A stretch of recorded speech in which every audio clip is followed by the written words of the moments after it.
આજની સુંદર સવારની એક વાત હંમેશા યાદ રાખજો.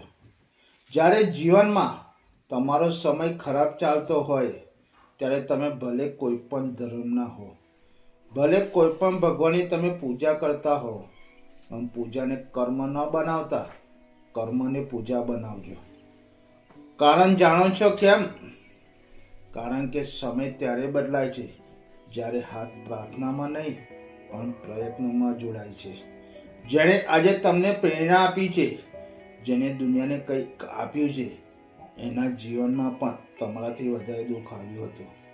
એણે પણ તમારાથી મોટો સંઘર્ષ જોયો છે, પરંતુ એણે પોતાના ખરાબ સમયને માત્ર મંદિરમાં બેસીને નહીં, માત્ર પ્રાર્થના કરીને નહીં, પરંતુ પોતાના કર્મોને કાપ્યા હતા.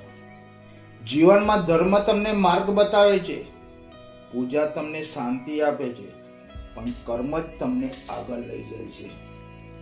આ સવાર તમને આ યાદ અપાવે છે, વિશ્વાસ રાખો ભગવાન પર, પરંતુ ભરોસો રાખો તમારા કર્મ ઉપર. કારણ કે ભગવાન પણ તેને જ સાથ આપે છે જેને પોતાનું ભાગ્ય લખવા ઊભો થાય છે.